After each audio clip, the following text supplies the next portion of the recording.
This video is not really directly about dating or romance, but it is in large part a review of a dating app. It may seem like just yesterday that I had long format discussions on these topics on this channel, but it was actually a year and a half ago. I'm reminded of this in part because literally yesterday I was talking to the illustrious YouTuber Ask Yourself, also known as Isaac, was talking to Ask Yourself about exactly these themes that a year and a half ago I discussed in this channel with Tofu Goddess.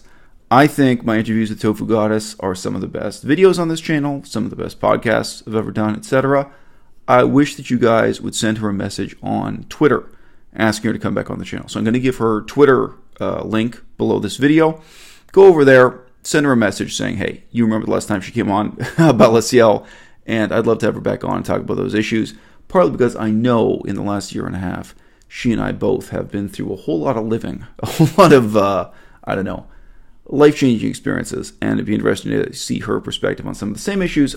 I'd also like to press on to some other issues, talking about politics, education policy, future veganism in Canada, and what we're going to do about it. But that's not what this video is about. This video is about Bumble. And before I get into the app Bumble and whether or not it's possible to use this or any app for friendship rather than romance, and the contrast between those two and how it all breaks down in the digital era, let me just say, back when I was married, I'm now divorced, but many, many years ago, when I was a married man, I remember sitting down with my wife and with fascination using one of the dating websites. So this wasn't an app for a mobile phone, but a website. Using it just to look up demographic questions. Like I was studying Chinese. So you start by using this website like a database and search, okay, what kind of people living within 100 kilometers of me or 100 miles, whatever, living within a certain radius, how many people are studying Chinese? So you'd be able to put in this criterion, like I'm looking for someone who is studying Chinese. And then, you'd get this kind of list to scroll through. Now, of course, it's not like real social science research, but in some ways, I mean, it's just as revelatory. It's just as informative as doing real social science research. You'd be able to put in something like, okay, how many, it could be in another part of the world too. Like I'd read about on the internet vaguely the fact that veganism was really big in Israel. So I'd be able to put in do a worldwide search for, vegans living in Israel and then some other criterion. And the dating website would give you these profiles that would give you, a reasonably deep snapshot of the type of people who were vegan living in Israel, the type of people who were vegan and learning Chinese and currently enrolled in a PhD program, the type of people who happen to live in California or Saskatchewan, Canada, or some other thing. Anyway, so I just remember, and the website I'm thinking of, it was primarily designed and created for romance, for people to find members of the opposite sex, if we're being blunt. What these websites weren't made for same-sex or bisexual romance. I think all of them have tried to, have some kind of drop-down menu that lets those markets also use them, but that's not what they're designed and created for. And then to some extent, you can declare that you're only looking for friends or that you're already in a relationship, that you're not trying to use the website in that way and still have access to it and maybe kind of sort of find someone who's willing to have a cup of coffee with you. In my opinion, it's part of why I'm making this video now, it's really interesting to reflect on why these same websites don't work well this way. And for me, it's also like a meditation on philosophical questions of why it's so hard for, adults to make new friends after they finish high school, which I think is a big question for English-speaking Western civilization, Canada, the United States, England, from what I hear, also Australia. I've never lived in Australia. But yeah, it's a puzzle, and it's a puzzle you put together out of many jagged pieces with many rough edges, some of which came into very sharp contrast for me when I downloaded the app Bumble. If I get even the name right. Yeah, I think so. Bumble. And I did so because I read that it doesn't just do dating, it allegedly also does friendship. So first and foremost, let's just talk about the revenue generating model for applications and websites like Bumble. These are so-called matchmaking websites, but what they do is radically different from what a matchmaker would do historically, right? So to give you an example of how Bumble makes its money, a matchmaker 500 years ago would be someone you would pay, or maybe just a member of your community you have some kind of relation to. It could be an aunt or an uncle or a grandparent, so there may not be money involved. but someone who allegedly, with your best interest in heart, would go out and seek a suitable match for you and recommend them and introduce you to them, or introduce you to their parents through some kind of formal process, right? These websites and these applications don't make introductions. They mostly make their money through concealment of nearly random matches and suggestions, right? So the way Bumble operates, one of its principles, and again, this is why trying to market romance on the internet is so different from trying to market friendship. If someone sees your advertisement, your listing, and likes you, they like the look of you, they like the description of you, they have a 24-hour window of time to write to you and start the connection going. Now, you could say they're doing this just to create excitement. They're actually doing it to generate revenue. The reality is that Bumble will give you a little warning and say, oh, you're running out of time to make this connection, so why don't you just pay a small fee and you can get an extra 24 hours or an extra week, something like this. It'll extend the time. Now, again, and who is this person you're paying to have the opportunity to talk to? You don't know. You've never talked to them by definition here. But also, it's not as if the application is recommending this person as suitable for you. It's almost at random, but through concealment. And they're inviting you to let your imagination run wild and think this is some great opportunity for you. They're trying to nudge you into basically irrational economic behavior. Because what you're paying for in that circumstance, let's face it, you're paying for nothing. This is like crippleware. It's like crippled software. There's no reason for this opportunity to disappear after 24 hours, except that they want to ransom the opportunity for you to pay for more time. Now, in a romantic context, in the context of people maybe seeking out the person they're going to get married to and raise kids with, you can nevertheless sympathize with that irrational economic behavior. But if you're talking about friendship, then this just becomes farcical. And the whole structure of the structure and even symbolism, I'm going to get into what I mean by symbolism, the semiotics of this situation of exchanging photographs on the internet and trying to spark up some kind of relationship, it becomes downright laughable when they shift from the category of marketing romance to marketing friendship. But in terms of economics, I just want to emphasize that what they're mostly using to entice the money out of your wallet is concealment, is having a kind of exotic veil of inscrutability separating you from these unknown, theoretically great matches that you could be making, right? Now, I downloaded this app today because I'd read on the internet a very brief statement that it's not just for dating, it's also for friendship. And there was some kind of separate mode, like somehow the app worked differently if you were seeking friendship rather than seeking love, sex, etc., romance. So that already was a little bit interesting to me, because the one other website I knew from years ago back when I was married, it did have an option to say that you weren't seeking romance, or an option to say that you were only seeking friendship.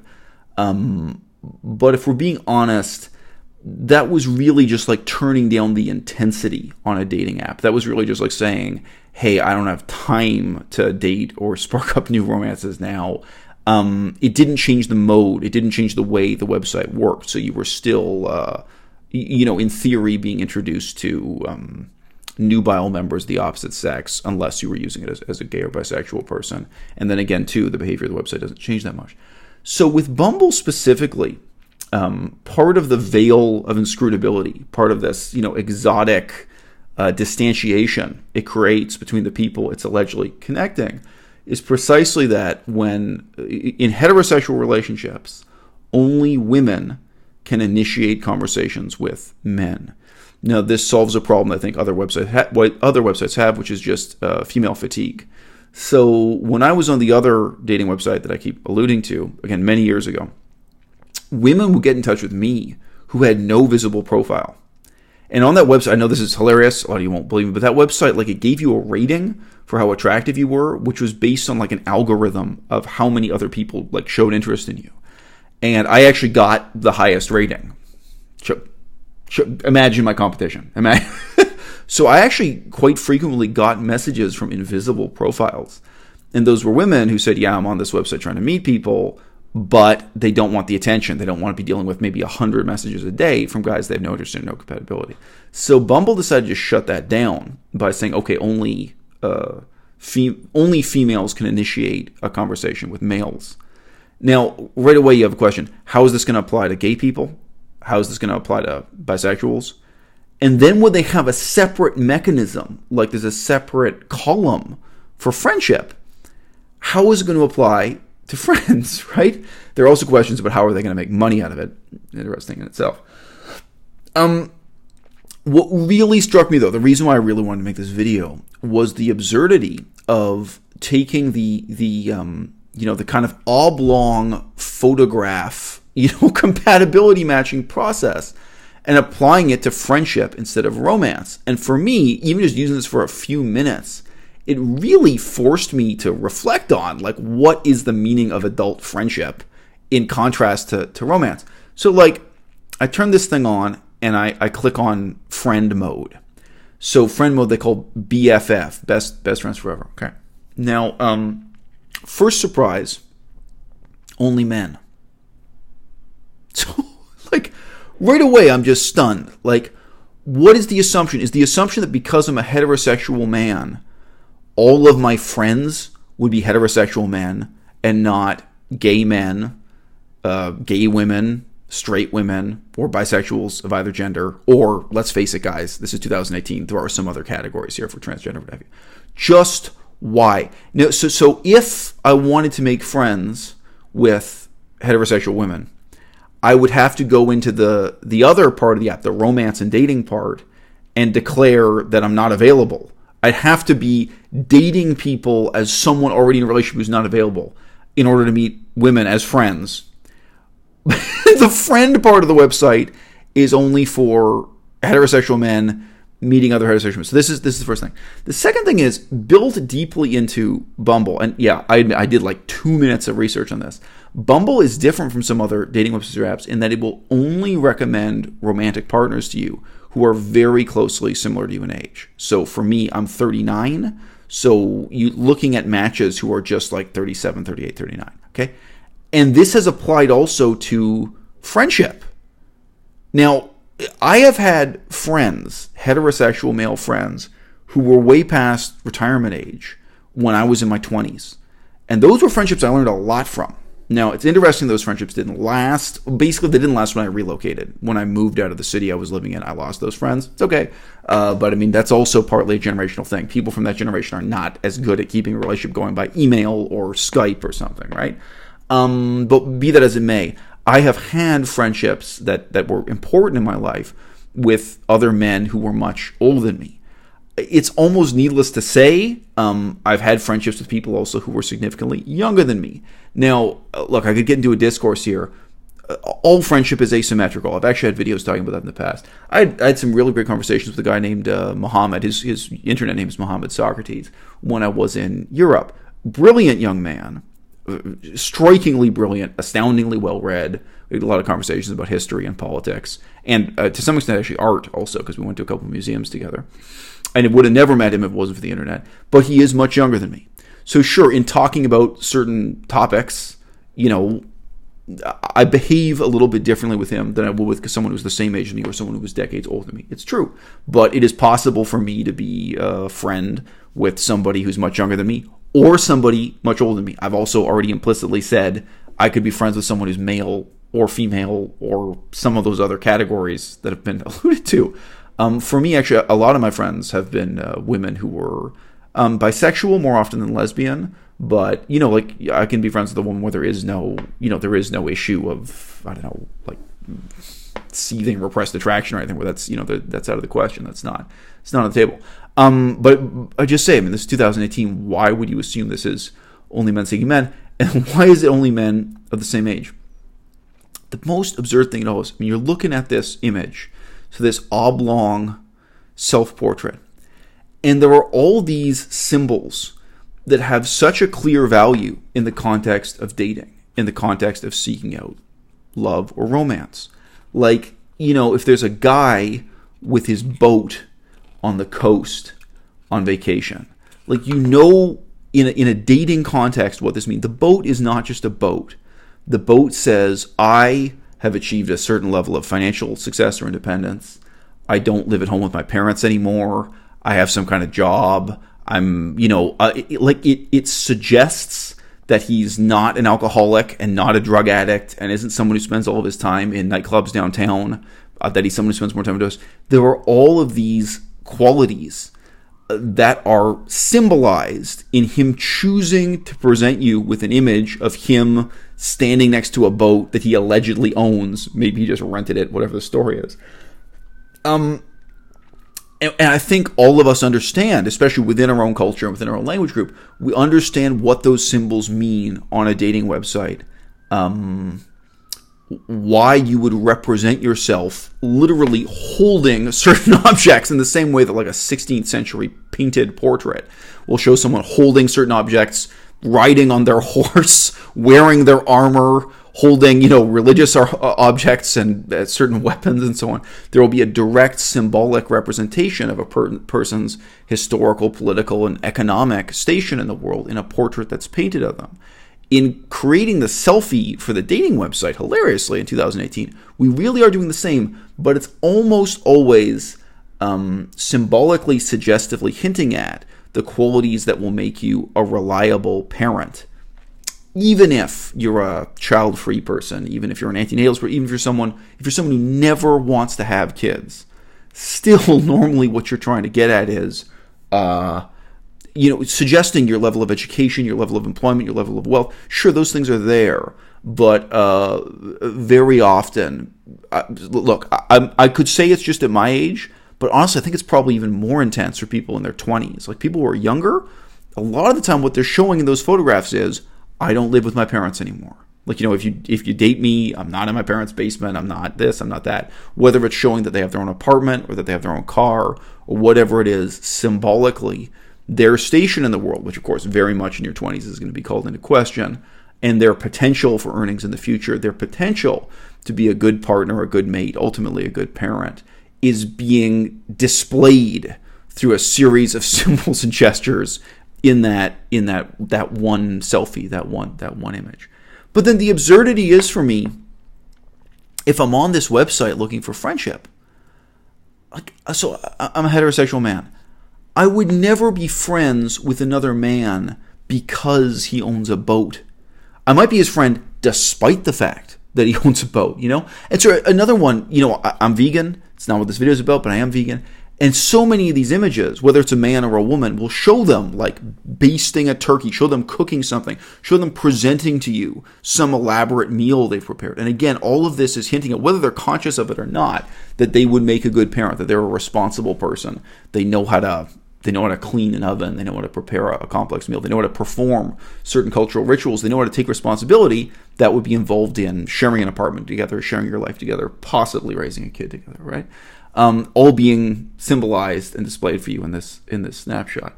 I might be friends with somebody who knows how to roast a turkey, like someone who's showing this kind of image, despite the fact that they roast a turkey. I might be friends with someone who owns an expensive car, or who goes mountain climbing. That's another thing people show off, who goes on a beach vacation. I might be friends with them despite these things, but it's just laugh out loud hilarious to be holding the phone and looking at this app, which is, again, ostensibly not a dating app, but a friendship app, and to imagine that I'm going to try to get in touch with this guy because of what's being displayed in these pictures. And really the only difference between these pictures and what you get in the straight-up romantic dating side of the same application is that very often the guys do show themselves with their girlfriend or with their wife, whatever their situation might be. And again, even that, there's the same absurdity. So if I become friends with a guy, would it be because he has a wife or because he has a girl? Like, it just doesn't make sense. You've got this same set of cultural cues that are, in a sense, boasting. It's declaring, these are your accomplishments, this is your social status, and now you're going to initiate a friendship. So look, guys, this experience today, it only happened today that I found this out and signed up for Bumble and clicked through these screens. And you have to go through a process. You put up a description of yourself and some photos of yourself, and then you see how this works, and you realize that they've segregated it by gender. That for them, for the owners of Bumble Corporation, The difference between friendship and romance is that only in the friendship category, you only talk to men, whereas I would have thought in friendship you'd talk to men and women equally. No, apparently not. The internet went through a kind of transitional stage where people were primarily known by their written words. Like, maybe that ended around 1999. But I can remember in the early days of the internet where people would first meet you and get to know you by the written word, by your comments, in a forum or articles you've written, things you presented in terms of your ideas, your research, what you cared about. And they really knew you as black and white letters first. And maybe later they got in touch with you by email and saw your photograph. And the funny thing is, of course, from that era, all kinds of crazy romances. I mean, there are children being born and raised. There are probably children who have now grown into adults from that early era of the internet and of people reading by their words, thoughts, values, by their principles, first and foremost. And then very quickly, of course, the internet slid the other way, where people were meeting for the first time because of what they look like, maybe because of their charisma, what they sound like, how they talk, but maybe indeed because of things they own, because of images of them with the car they own or the boat they own or the lifestyle they lead being put in the internet. Very rapidly, that peculiar character the internet had of bringing together unlikely couples. Yeah, I guess I'm thinking of romantic couples, but sure also unlikely friends around the world, and even sometimes within the same city, people you would have never met otherwise if you weren't on that board discussing how you love African drumming music, and it turns out there's someone a few blocks away who also likes the same kind of African drumming music, and then you meet at a coffee shop, you meet at a Tim Hortons or whatever, and then it can start a friendship to last the rest of your life. That was really what made the internet kind of exciting as a new technology. I don't know, 1990 to 1998 or something like that, And, so quickly that slipped away. And now we have this invidious division. There are a few places where people still express themselves in text only, but they are primarily anonymous. Places like Reddit, places like the YouTube comments, below this video. And then there are places where, your face, your image, your photograph, the things you own are very much, first and foremost. What gets presented, what gets received, what represents you.